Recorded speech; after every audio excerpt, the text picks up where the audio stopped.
YouTube. As weird as that sounds, that's the truth. That's the big exciting news from me. I got a rock. And this is a particularly live rock. I started off this tank with dead live rock. Like, it's this fossilized coral rock from Florida that's just been completely dead for thousands of years. And that's the way a lot of people were recommending that you start off a new reef aquarium, is by starting off with just completely dead rock. That way you don't have a lot of pests that come with live rock. But when you get live rock, you have some beneficial stuff too, like coralline algae, and there's a lot of little critters that could be on live rock that's beneficial to have. And I didn't have any of that going in, so I thought that perhaps some of my problems that I've been having with this tank, and the fact that I don't have a complete ecosystem here. I don't have sponges, I don't have coralline algae, and I decided to, okay, we've done the dead live rock thing for quite a long time. Kind of lost track of how long it's been. And now we're going to throw in just a single live rock to try to help the rest of the ecosystem balance out. So I called up my LFS and asked, okay, do you have like a rock that's just covered in algae and sponges? And they was like, yeah, sure, we'll give you the most live rock we got. And I went in, got it, and it's as promised. This thing is so alive. It's got coralline all over it. It's got two different types of sponges. It's got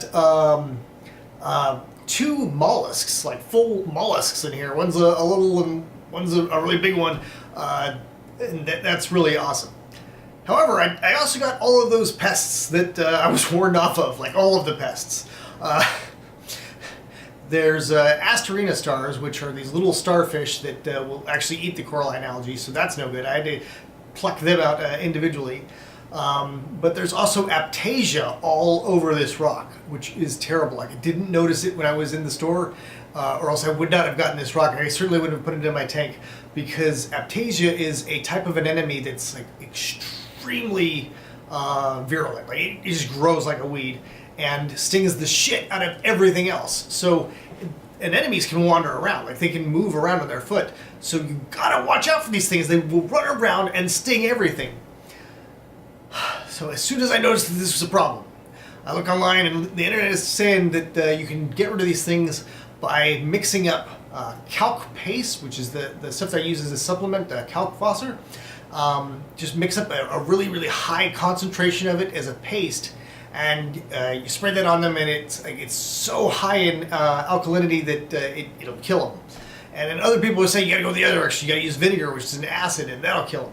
And I'm like, man, I don't want to introduce a whole big chemical back and forth science experiment inside of my tank, right? Like, that seems like a terrible idea to put a base, or the alkalinity and the acid all over this tank. That it's just going to throw my pH completely out of whack. So what I did, I took the dirty water after a water change and kept that, put it in a bucket, and put the rock in a bucket, and I mixed up my calc paste, and I got some vinegar, and I tried injecting at the little Aptasia anemones individually, and I was hoping that by hit them with both of these, that's definitely going to cure my problem, and life will be great, and I wouldn't have the acid alkalinity thing happening inside of my tank. Like, that was super important to me. I've had so many problems. I don't need to just indiscriminately dose the tank with vinegar and alkalinity. Like, it's not gonna happen. So I'm doing this. It seems like a good idea. It seems like it's working.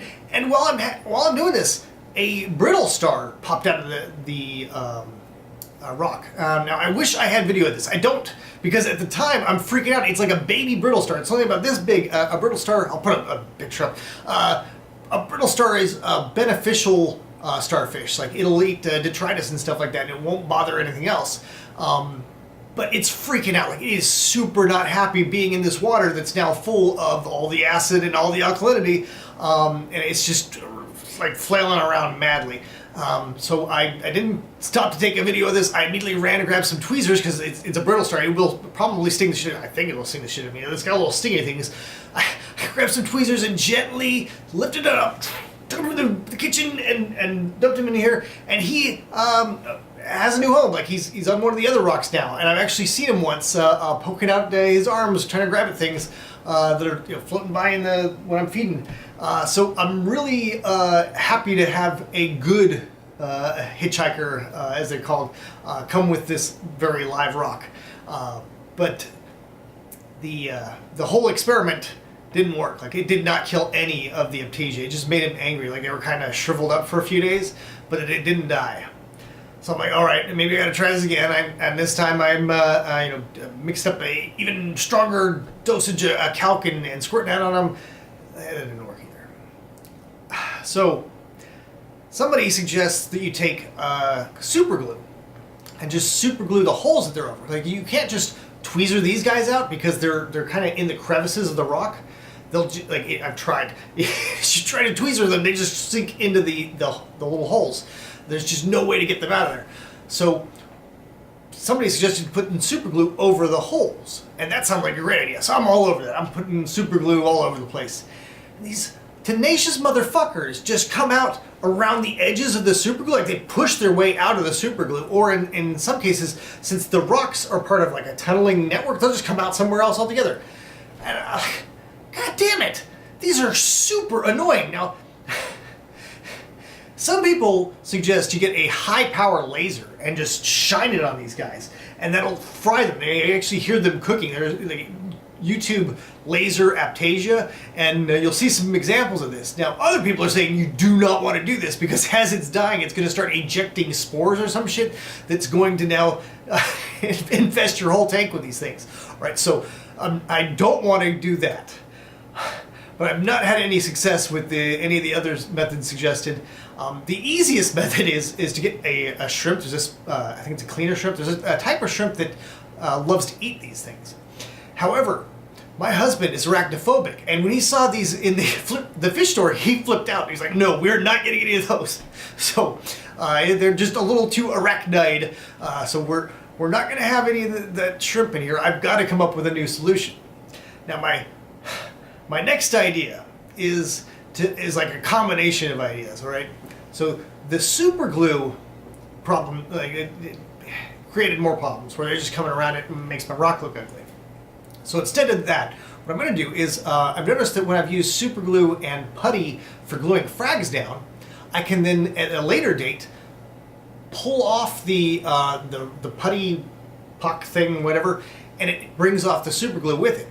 So that is a more attractive long-term solution, right? I'm just going to make these little pucks of putty and use super glue to adhere it over these holes, and then just leave that for a few months. And then eventually I'll pop that out, and hopefully the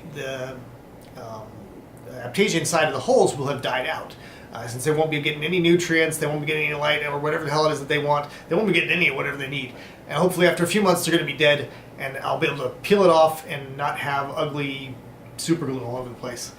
There was one point when I was enthusiastically super gluing these things down, and I accidentally got some on one of my Astorina snails, and those are the oldest inhabitants of this tank. Like, I got them when I got my first fish. Like they are my oldest pets at this point, so I was really worried because it was gluing the snail shell to the rock, and I had to do some quick surgery. Like, I fortunately invested in like a bulk reef supply sells this kit just full of random tools that you might need, and one of them was a scalpel, so I used a scalpel to surgically remove the super glue from the snail shell very gently without panicking the snail too much. And he was free, and later I saw him actually walking over the super glue.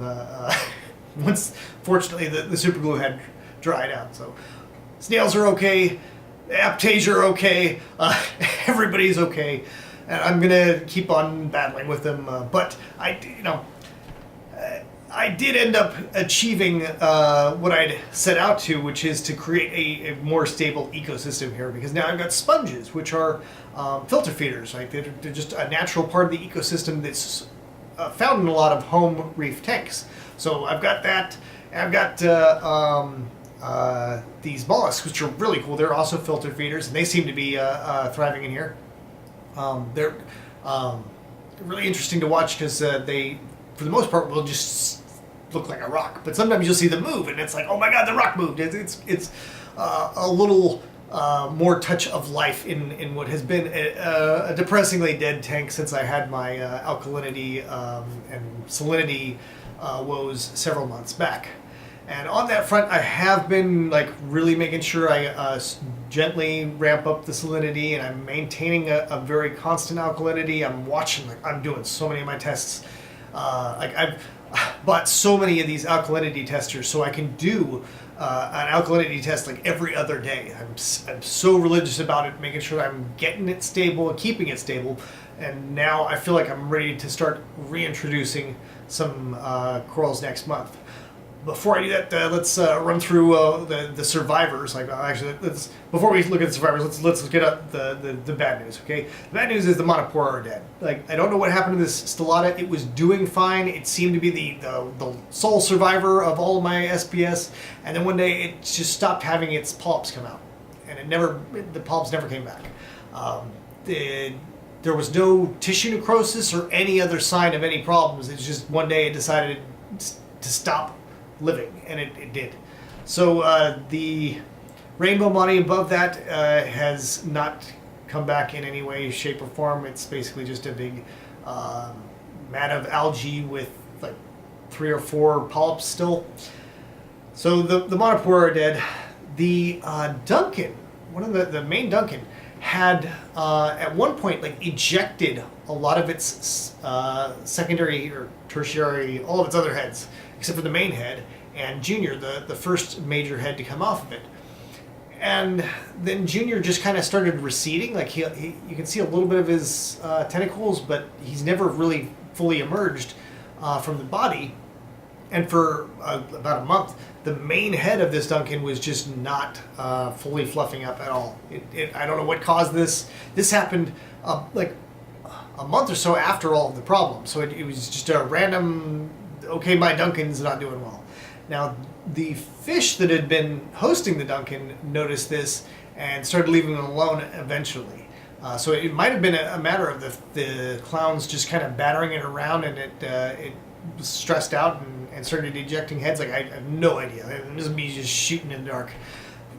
Whatever was going on, though, the clowns stopped trying to host that particular Duncan, and the Duncan has started to fluff out more. So I'm hopeful that it's going to make a comeback. The clowns naturally went to go pester the other Duncan, but they're doing so much more gently now. Like I think they learned their lesson. So the Duncans are doing all right.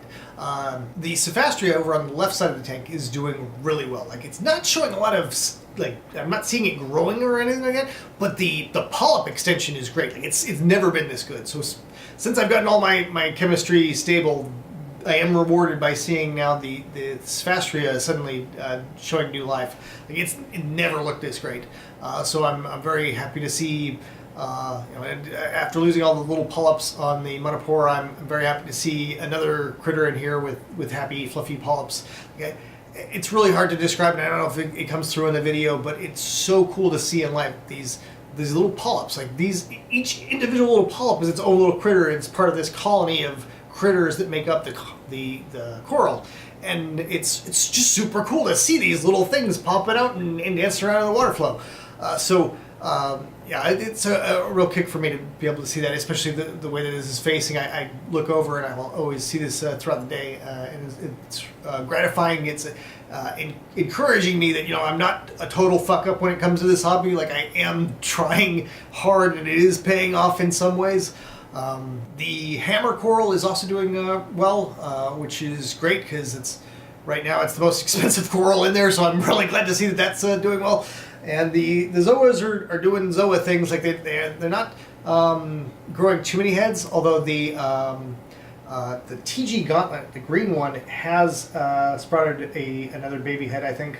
I know it's super hard to keep track of this. There's so many little heads all over the place. But I think that it's gotten a new head. With zoas, I've heard that in some tanks it just takes them a while, and once they acclimate, they just start growing gangbusters. So optimistic that since they're not dying out, since I've dealt with the pests like early on, like that the first pest that I dealt with was whatever was eating on my zoas. Since I haven't lost any zoas since the pest has been eradicated, so I'm hoping that these guys are going to grow out all over that rock. The candy cane coral started to look a little worse for wear. I think that it might have been getting too much light in the position that I'd put it in. So I've got it now kind of off-centered, and it seems to be responding well to that. Like, it's fluffing out more. The main head is nice and fluffy. The center head is starting to fluff out more, and the third one is not dead yet. It's got its zooxanthellae, so I'm optimistic that it's going to be able to recover like the middle one seems to be doing, and I'm really hope so, because it looks great under a tank. Like in real life, where I can't show you the blue, like the deep blue that I see here in real life, because the cameras don't show it off right, but in real life this looks so cool under the blue because that green is just insane. It looks like some plutonium or something. It's super radioactive green. It's really cool. So I want this to survive and thrive right there, because it's got a nice little spot that I can, once again, enjoy from my desk here. And God, I really want to get some more coral in here, so I'm looking forward to next month. Until then, wish me luck, guys. Take it easy, folks.